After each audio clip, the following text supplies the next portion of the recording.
most.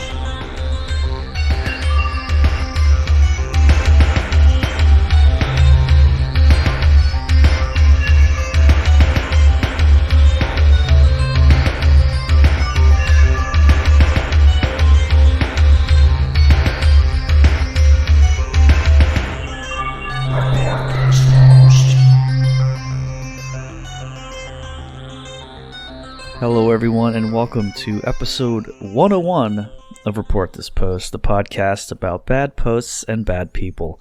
My name is Geiger and that is Christian. Roll for initiative. And we are your hosts with the posts. Every week Christian and I select a different topic and then find horrible posts for your listening pleasure. And this week's topic is Dungeons and Dragons, folks. That's right. D&D they call it. I would say most folks do, right? Yeah, I would think so. Yeah. Okay. What the hell is the Dungeons and Dragons, Christian? Dungeons and Dragons is a God. You know what? I fucking don't know knew it. How are you? I know. Not prepared for this every week? I don't know how else to make it clear that I know. happen. Every time. It's a fantasy tabletop role-playing game originally designed by Gary Gygax and Dave Arneson. Arneson? It's Gygax, I believe. Okay. It was first published in 1974, and the game has been published by Wizards of the Coast, now a subsidiary of Hasbro since 1994. It's a miniature war game with a variation of the 1971 game Chainmail. Basically, you make a character and you level up by doing different quests that some nerd writes out, these long diatribes about what you and your characters are going to go through, and you have to play the game based upon their rules. And if the person is whether they're good or not at their role as the dungeon master, either way, you're probably not going to have a lot of fun. Or you may. You know what? I don't know. Maybe I'm just speaking from experience. But hey, it sounds impossibly nerdy and truly bad, but also, as we've talked about, I could have become obsessed with this as a teenager if I ran with the right crew, which is to say, any crew. Anybody? Yeah. So, somehow worse than the D&D nerds. You know, the depictions of it I've seen in various media, it ranges from holy shit, that looks horrifying to okay, give me a couple beers and a couple good pals and my weekend is set, you know. Okay. So so you're on the cigars right now. Cigars and grilling. In like 6 weeks from now, you're gonna just send me a picture of like a character sheet. Yeah, I'll probably be doing that, and I'm looking for various bards and tieflings to join the gang. I don't know. Dragonborn, half orc.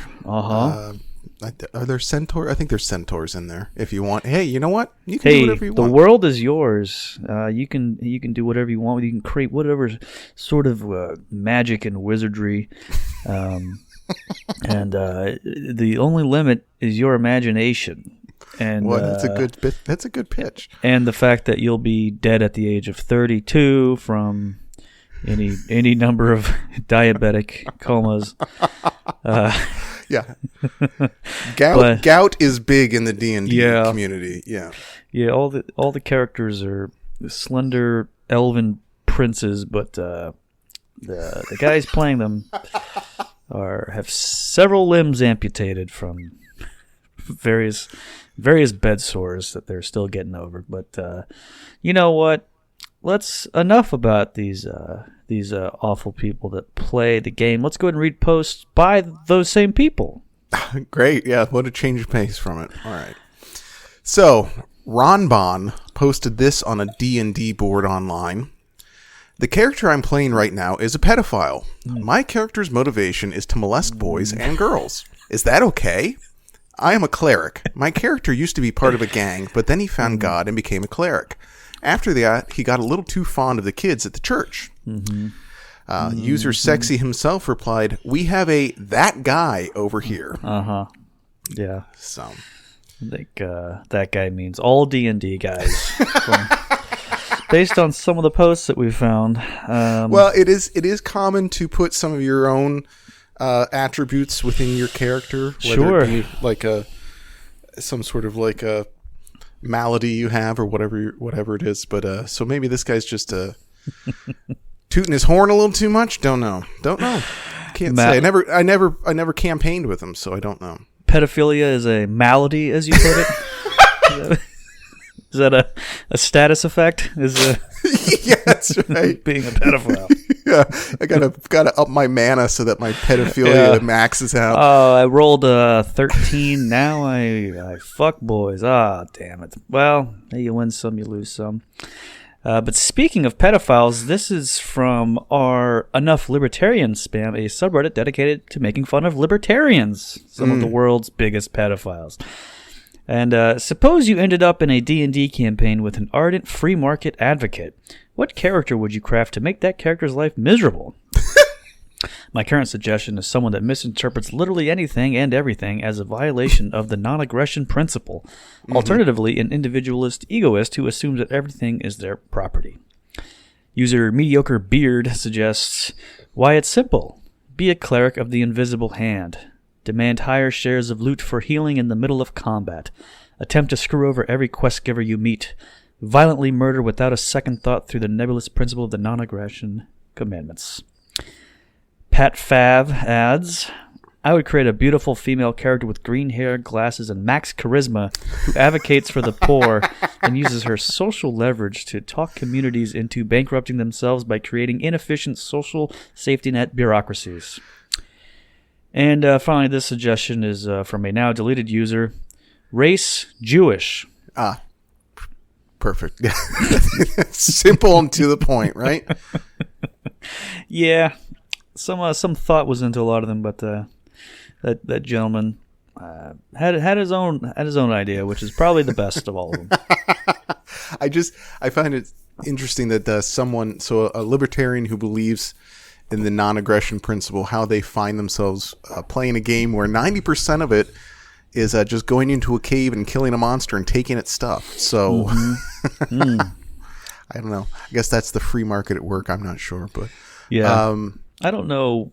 We did an episode about libertarians. Is that correct? Sure. And that was, of course, episode number.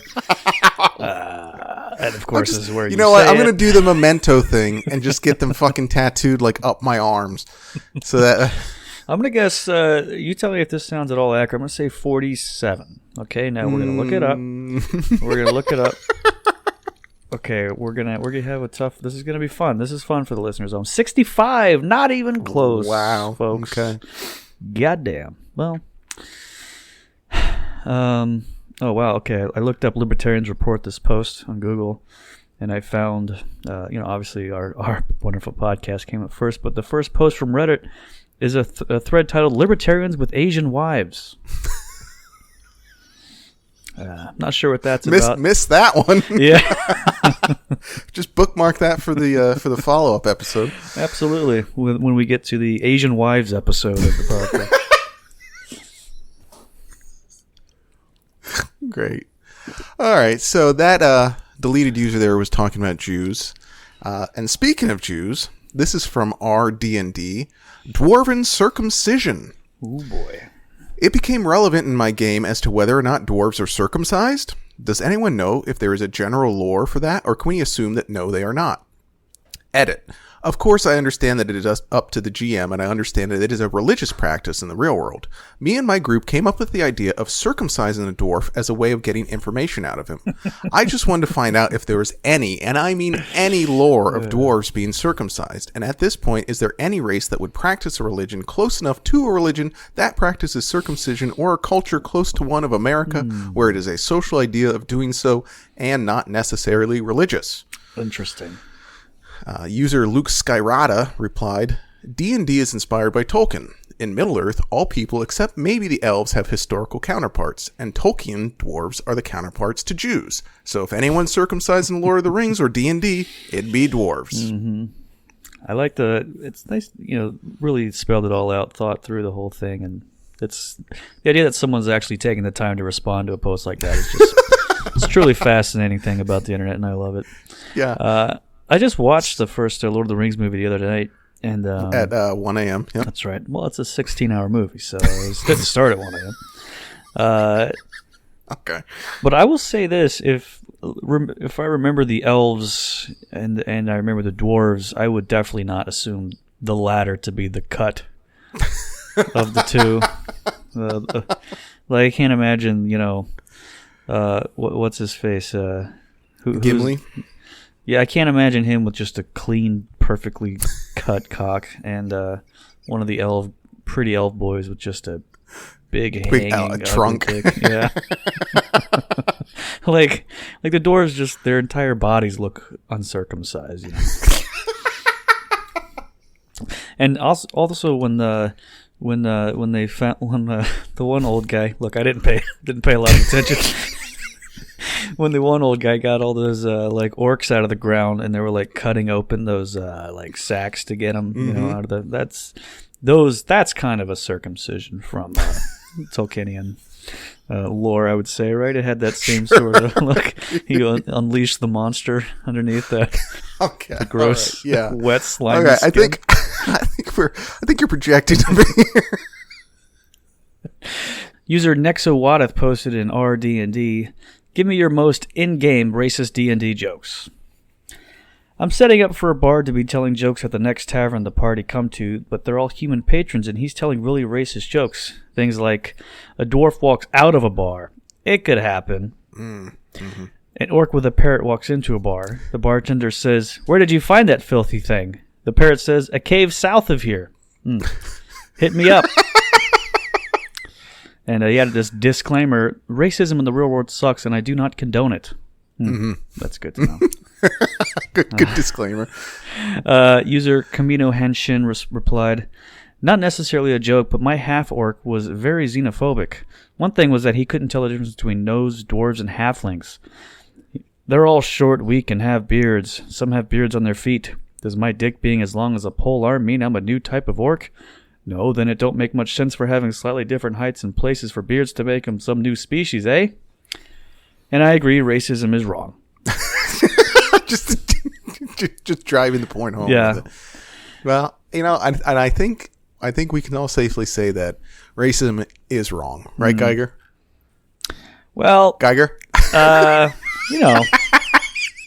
Maybe in this concocted fantasy world these freaks have put together, but in the real world, there's some things just they get results that other things don't, and they get you patrons. That is true. Over at patreon.com/report this post. Great. So someone shared a harrowing adventure they had in their fantasy realm over on Reddit. Mm-hmm. We had just gone to a town after a long fight with a giant. We were looking for a place to sleep, like an inn or something. As we were looking, a group of prostitutes come up to us. They say, do you want to have a good time with us? I say no, but all of my other friends drag me along with them. We use a 30 GP to play with the prostitutes and get an in-depth description of each one. Then, after we found an inn, the other guys thought it would be fun to have a beer at the tavern. I got one drink, it rolled a nat 1 on my constitution check, and I passed out. My other friends carried me to the inn and started taking my PC's clothes off, then raped my character. After 5 minutes, I had enough with it and told them to stop and don't do it again. They said, okay, and promised that they won't do it again. The next time in the same session happened in the woods. We were walking through the woods, and my friends had gotten drunk in real life, so they were making crazy decisions. The Goliath said, I'm going to knock out your character. Once again, I failed a roll, and I got knocked out. Then the Goliath started raping me. Since he had an 8-inch meat, the DM declared that for every minute he rapes me, I take 1d4 damage. He goes on for 10 minutes, and I almost die. The DM tells me that my character is now pregnant with a half-Goliath baby. At this point, I was mad. And that's the end of the post. Doesn't go into anything else. Just at that point, I was mad. That's when she got upset. None of that stuff before really, amounted to a hill of beans. So, but it was the whole when you have a half Goliath baby in your belly. At that point, not happy about it. I've heard of insane, crazy shit in these fantasy things with elves and Goliaths and dwarfs, but an 8-inch penis is really pushing Boundaries of reality. I mean, you got to be able to have something that's at all possibly feasible. My God, damn. So this is from the Facebook Marketplace. Collection of Dungeons & Dragons figures, books, and more. Please contact ASAP. My large collection from the early 1980s that consumed all of my time and energy. They were the reason my first wife left me, in fact. They have been in the basement for ages. I will pull them out for anyone who is willing to offer at least a couple $100 for it all.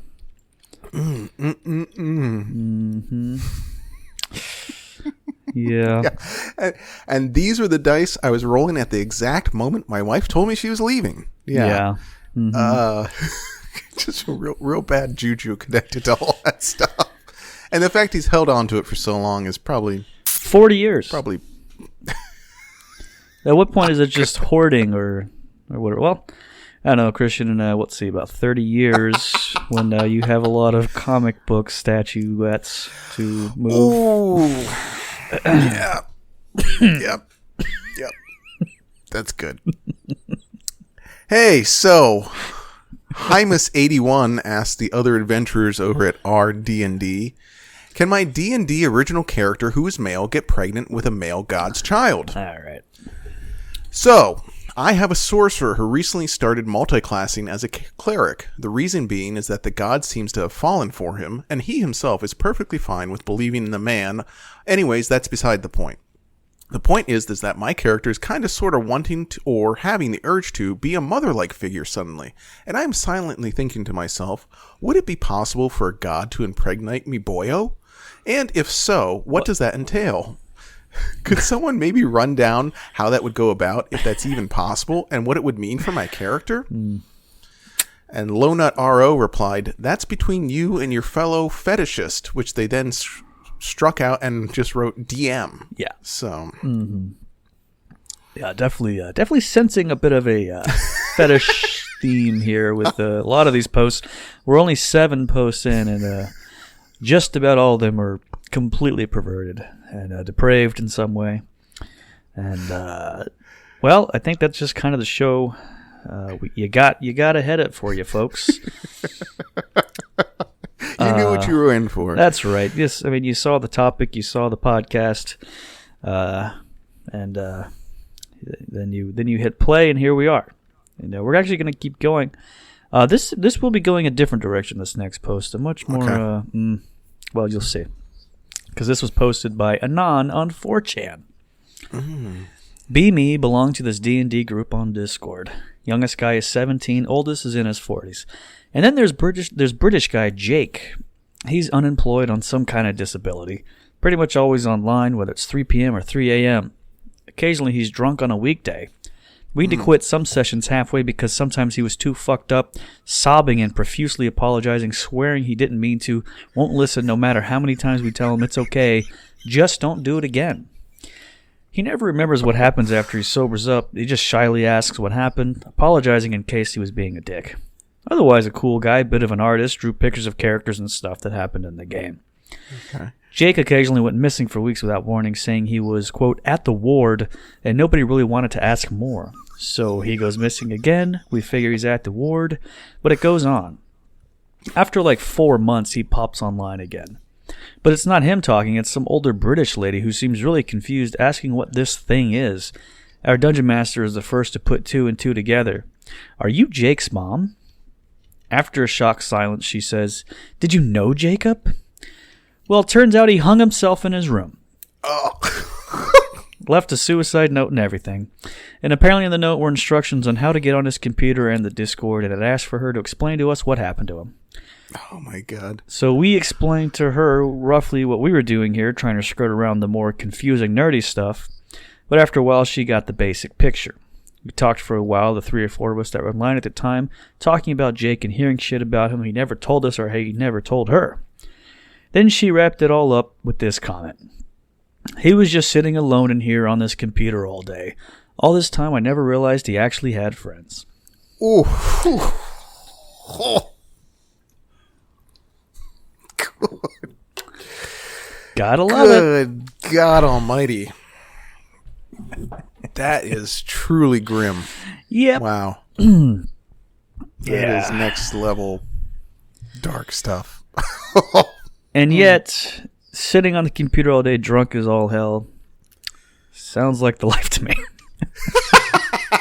So, God damn, it sounds great.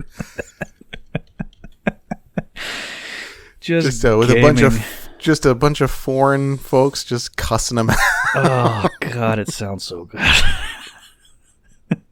I mean, it's not like it's a whole lot different than what I got going on now. It's not a stretch. It's not a stretch.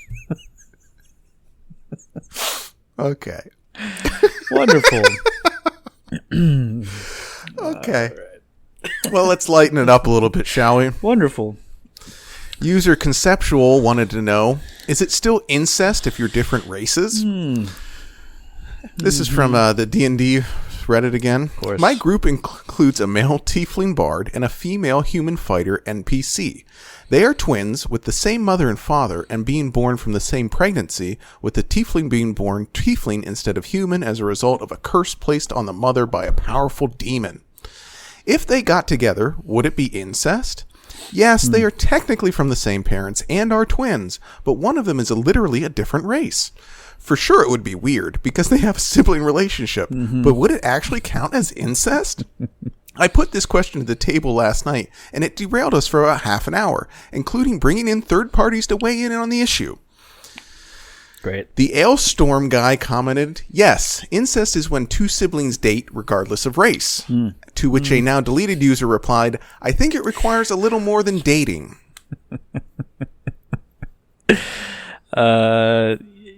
Yeah. I would say just casually dating your sister is far creepier than just fucking her. Like, just like taking her to the soda shop, getting a malt. And just, well, you and your sister sure have been spending a lot of time together. I'm so happy to see you guys are bonding. It's like, yeah, me too.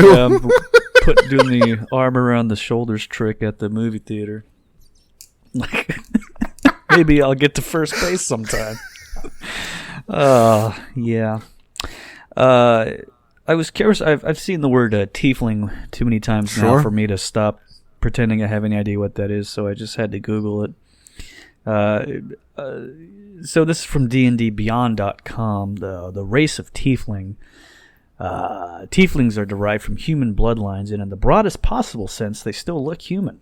However, their infernal heritage has left a clear imprint on their appearance. Tieflings have large horns that take any of a variety of shapes. Some have curling horns like a ram, others have straight and tall horns like a gazelle's, and some spiral upward like an antelope's horns. They have thick tails, 4 to 5 feet long, which lash or coil around their legs when they get upset or nervous. Their canine teeth are sharply pointed, and their eyes are solid colors with no visible sclera or pupil. Their skin tones cover the full range of human coloration, but also includes various shades of red. Their hair, cascading down from behind their horns, is usually dark, from black or brown to dark red, blue, or purple. So, seems like it's just whatever the hell you want it to be, which I guess... not a great descriptor. Just like, I want to be a person, but I want to be cool. Like, all right, well, here's your whole list of shit you can choose out of a grab bag to do whatever you want with it. Here's a comment on this article by user Spencer, the Dungeon Master of Orem. Is it possible for a tiefling to become a vampire? If not, why? And no responses on that one. So, I don't know. I guess no one thought that was interesting enough to respond to. Because there's literally hundreds of responses. It's Spencer. It probably is a very... fuck, this Spencer guy's back here again. It's just always asking about one. No, a werewolf cannot become a vampire. Jesus Christ. It's already a werewolf. Mm-hmm. Oh boy, that's great. So anyway, let's go on to our next post here. Some folks here might remember that in the year 2000 there was a Dungeons and Dragons movie that was made. It starred Jeremy Irons and had virtually nothing to do with this gay little game, and it was widely hated by critics and fans alike. In fact, here's a 2-star review by user Nidar on IMDb. Jeremy, why? Oh dear. Well, this is not as good as it could have been. Irons, in particular, let himself down. However, I was impressed with the young hero, whose name escapes me, as he did quite well in a number of key emotional scenes. The effects are not convincing, the cartoons and the characters are very sketchy, even cartoony. Mm-hmm. And what I want to note about this review is that it was posted on September 11th, 2001.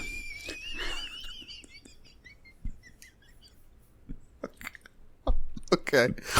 Was not expecting that. So, the world is in turmoil. Crisis. There's ash scattered all over one of the world's largest metropolitan areas.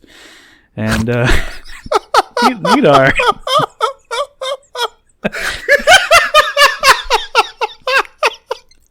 had something to say about the Dungeons and Dragons movie from 18 months prior. He's so compelled he has to walk.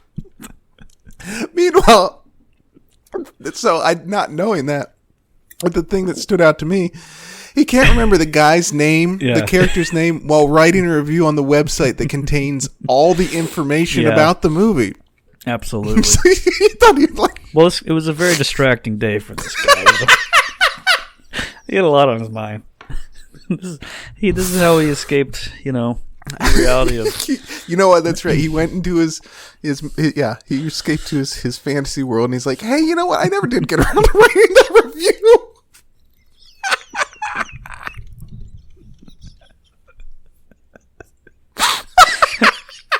Oh my god. And that'll do it for this week's preview of the Dungeons and Dragons episode number 101. That was a hell of a way to end the show. We hope you guys appreciated it.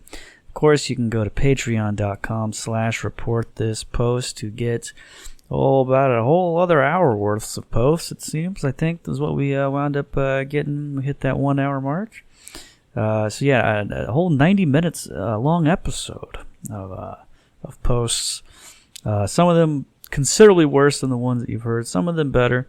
We'll let you figure out which ones you like. If you go to patreon.com/reportthispost for $5 a month, you'll get stuff like that and even more.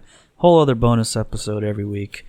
It's a hell of a deal, folks. You're not going to find any better than that. Unless you hate the show, then, it's crazy that you've listened so far. But why don't you go ahead and just head on over there again. Check out the content. Check out the fun tiers we have and all that.